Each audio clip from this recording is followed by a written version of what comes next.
mais de coucou, mi longtemps et que gamba, une chou de long que gamba, vous mettez une chou de sia de chou, vous mettez les chichina.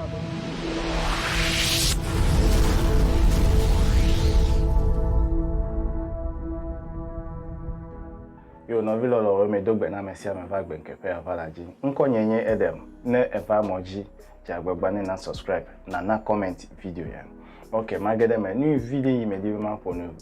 cho enwo nyebe mi adada we mi anoviwe nyo mi anovinyo nu we mi asrowe aha mi abo girlfriend we over the die no ya ta we ma for no video egbe gbanu ma for no cho nyebe wo fe edawowo Mie madibe ne nyɔnu de sia de ne se ŋkɔnye la dza gba be na va ikpɔ be leke na te wɔn wɔ ya na se nyateƒe le dawɔwɔ ƒe vevenyenye kple dawɔ side effect alo nugbegble le amewo eye ame di be ma ƒo nu tso ŋuvi ɖe egbe nugbegble yiwo gblena le amewo la nye ma te wɔn da asiwo dzi ɖekaɖeka vɔ ne yi ɖe kɔmputa dzi la wo ŋutɔ akpɔ be ele nugble ha ɖe chemical yo le zaza ko le amiawo wota edawo pe akpadie me ma fo nu vide gba edawo vide ka eleme nyonu be ne yo woda la yo nya kpo yo je tugbe mi acho babia ya be edawo enye na de nyi mate wan describe alo mate wan dodo be enye nu mi agblo be enye camouflage enye camouflage efia be aflaga yene ko le fia de enye aflaga mi gbo be le Togo ya ne le Ghana pa flaga zan efia be you are using fake flag ewo evenyonu ojiwe eda sweswe ele aussi eda kpo ele aussi eda o medidio mi ano nko nto chona dakawe bla dakayibo bla eda we kaka eda te un didie vovovo toto le eda yi o le yoyo be wivon me alo ne wo pemi la vovo toto le eda o me epo eda de ta ne ewo pemi data ewo jerry data ewo eda de ta la ele chichina wo la gban be me wo onwe de o ya nyenu gban to evelia ele chichina doku wo be idibe ya di yovo idibe ya di Asia nyono idibe ya di Europe nyono yata onyebe eda yo wo o le fake one wo inye synthetic hapo be o le de yo be Brazilian hair alo India hair yo le kpo be natural hair onye yiwe be ne ebe ya design natural hair ala iwo ame ibola edibe ya ko yovude alo yovu nyonu de alo India nyonu de fe da ko de wo damela ejebe na he gagan enyo be na wene na jetugbe vo babia nyebe etu no ta na woda aw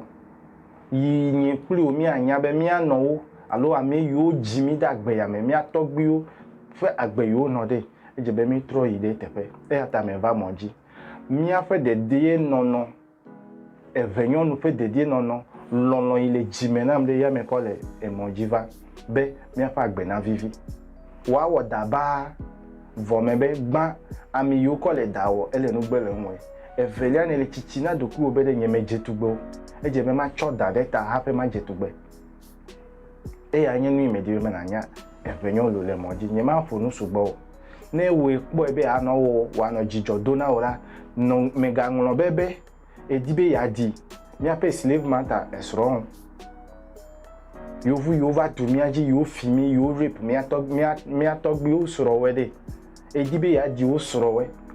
in otherwise ale ma wo de o medibe ya no sigbo e ya menye ma unya yo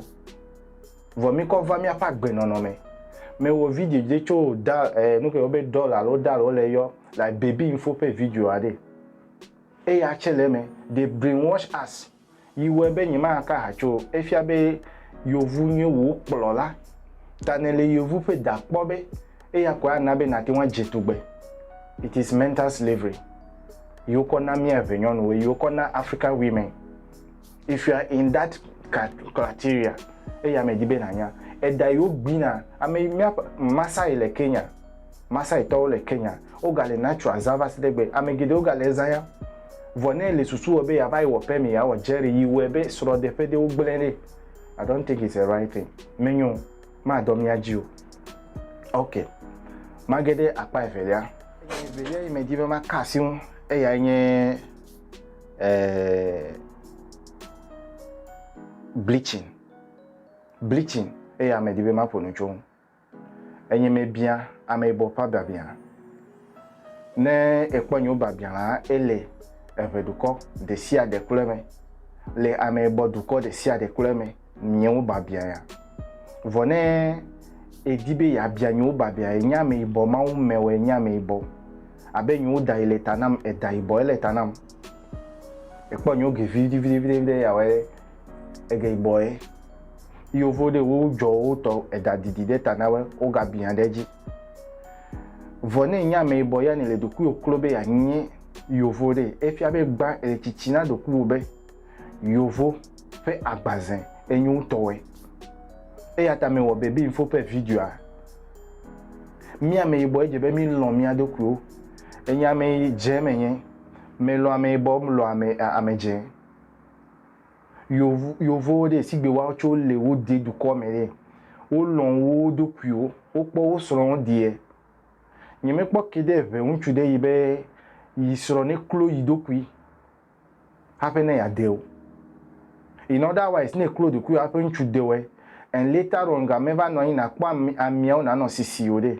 Efi abe unchu anya wo secret yi webe no menya osro de pe agbre. Advice onye na devi yo le chichigbo. Ne le chichigbo de me le chichina obe. Me hia be na klodo kuyo. Unchu ya pa wa de were ava wa agbeme. E wonyonu le chichiva de. Gba amachi ukole enu wode dolele ya ole nana.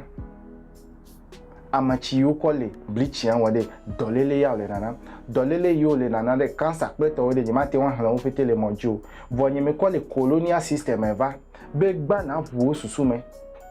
Be ne le gbogbo be idibe adi. Afe nowe. Alo afe to osoro de. Efia be e wonu veve dokuo. Yovore wa we va do miaji. And we are looking up to the ADB ya fu ya close the crew na no abe white Jesus day. It is not going to help. Agbe wa agbe do me. Amedo hade mata ofia of agbe. Amedo lagbe amede. Hadebe o me po ga ne wa vai close the crew tade. Agbe me le vivi na we o.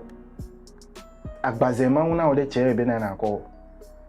Sigbe ma o me we ma na le agbe date. Enu maga ka si un vide le moji e ya nyebe efe mauna mi de mi atonye fie efe mauna mi ma ne potonye de e ya nyema efesese la sinye e po de efesese de e ya la sinye e ya mati wa da si wa didi ado tefe ya voni me di ma gbo na we nyebe ne e dofe ya ne vale fufuto nam de nyenyema du fufu nyema du akumeo nyenyema dio nyema nkpon chuyo lo na be no do fe no ko va danu na yiwo ao efe ma una we de keep it natural mega juma wi meo e ya ko me dibe ma gbole monji wati wan do fe fa wati wan wo leke wo me efe yi mele gbogbo wati wan do fe efe de wo le wati wan do yi vo yi mele gbogbo mi yi wa do yi wa be wa didi you are non kutona wo nto do ku e ya glo mele moreover mi unchu mi le nyonu yi do fe di ne mi ande o ye me po kede unchu de ke ya china mbe yi le nyonu yi do fe di ne ya de o ao ta pa ma ya me ga di be ma ko de me ye me di be ma fonu su bo 10 minutes ko me ma o nya susu e me di ma gbanyen be mi anyonu yo la budo le enuji le abudo la mi osi le pe ojide me de kuku mi lon pe gan ba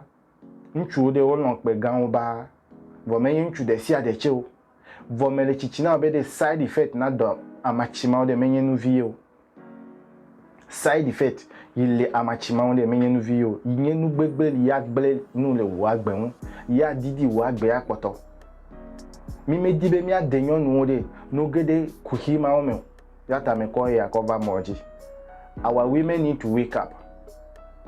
Fifia yovo la machima wo ko le miana ya o le mi ako ega yo je be mi save ne mi ako pe de mi asoro pe mi anovi ohun de ya mi ko ba le ami o fle le tata ko le da o fle le zazan ko le efe o fle le dodo amede achina mbe gamele asinye ne ma dofo ya tamele gblo e gamele novi ni o si ni wa dofo ya tamele gblo ao mebe mi ape la mesese ya tamelo mojiva mi apa agbefe de die no ya tamelo meno mojiva wa du ayi soli me ba soli me home wa so fo de o tun ponu chun be ne le enuma o do life ya be ne le chichi na ma o be meme wenyo do, and they are right on that point of view. Ekpe da de ta novi lo no we nyema ponu subo new video 10 minutes ya kuma no e ya ta novi lo no we mebe never moji jagbagba ne na subscribe for de na ma video plan me de nglo comment de video te nya ila siwe mano asitrole nu ne me po number de ko ma cover moji ga me mi no kare novi lo lo we me bia dagba na me sia me mi no kare.